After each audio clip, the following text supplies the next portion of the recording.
আজকে এখানে হাজির হয়েছে পথে তারা বাংলাদেশ চলে কোটি কোটি আজকে তারা তাকিয়ে আছে কথা শোনার জন্য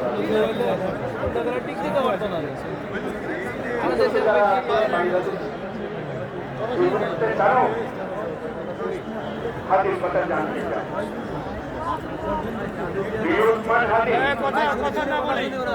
তোমাকে আমরা বিদায় দিতে আসি না এখানে, তুমি আমাদের বুকের ভেতরে আছো এবং চিরদিন বাংলাদেশ যতদিন আছে তুমি সকল বাংলাদেশি বুকের মধ্যে থাকবে,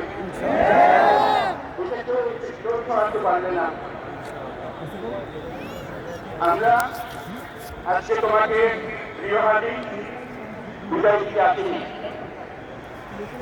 আমরা তোমার কাছে আমরা ওয়াদা করতে তুমি যা বলে গেছো সেটা যেন আমরা পূরণ করতে পারি, ওয়াদা করার জন্য আমরা একত্র হয়েছি। সেই ওয়াদা শুধু আমরা নয়, পুরুষানুক্রমে বাংলাদেশের সব মানুষ পূরণ করবে, সেই ওয়াদা করার জন্য আমরা তোমার কাছে আসছি।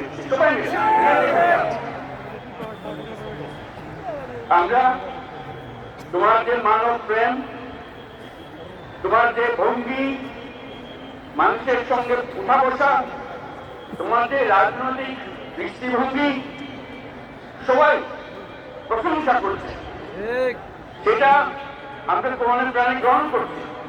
এটা যেন আমাদের মনে সবসময় জাগ্রত থাকে, আমরা সেটা অনুসরণ করতে পারি। তুমি আমাদেরকে এমন এক মন্ত্র কানে দিয়ে গেছো, সেই মন্ত্র বাংলাদেশের কেউ কোনদিন বলতে পারবে না এবং এই মন্ত্র চিরদিন আমাদের কানে বাজছে। এই মন্ত্র বাংলাদেশের বড় মন্ত্র হয়ে আমাদের জাতির সঙ্গে সংযুক্ত থাকবে। তোমার মন্ত্র ছিল চলবীর বলবীর চির উন্নত মমতি। এই উন্নত মমতির যে মন্ত্র তুমি দিয়ে গেছো, সেটা সন্তানের, বাংলাদেশি সন্তানের জন্মলগ্ন থেকে যতদিন সে বেঁচে থাকবে নিজের কাছে বলবে চল বলবীর চির উন্নত মমতি, আমাদের শীত কখনো নত হবে না।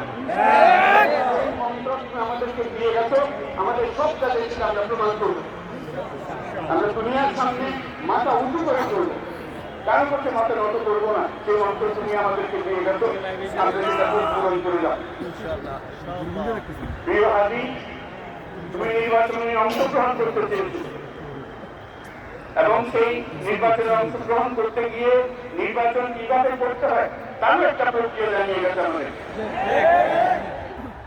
সেই প্রক্রিয়া যেন আমরা সবাই মিলে গ্রহণ করি, যে কিভাবে প্রচারণা কার্য চালাতে হয়, কিভাবে মানুষের কাছে যেতে হয়, কিভাবে মানুষের কষ্ট না দিয়ে তার বক্তব্য প্রকাশ করতে হয়, কিভাবে বিভিন্নভাবে মানুষের কাছে আসতে হয়, সব কিছু শিক্ষা দিয়ে গেছে। আমরা এই শিক্ষা গ্রহণ করলাম, আমরা এই শিক্ষা চালু করতে চাই। আমরা সবাই আমাদের জীবনে আমাদের রাজনীতিকে এই পর্যায়ে নিয়ে আসতে চাই, যাতে হাজি আমাদের জীবনে স্পষ্টভাবে জাগ্রত থাকে।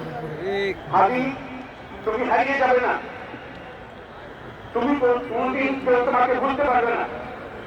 তুমি যুগ যুগ ধরে আমাদের সঙ্গে থাকবে, আমাদেরকে তোমার মন্ত্র কোনো মনে করিয়ে দেবে, আমরা তোমাকে মনে করিয়ে দেবো জনকে পূর্ণতম মসজিদ। আমরা সেই মন্ত্র নিয়ে আজকে সামনের পথে এগিয়ে দেব। তোমাকে আমাদের সবার পক্ষ থেকে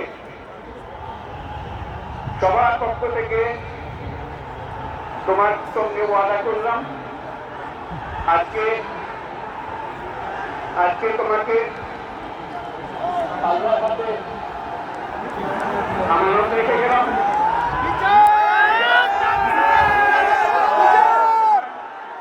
তোমার কথা স্মরণ রেখে যাতে অগ্রগতির পথে চলতে পারে। ধন্যবাদ সবাই।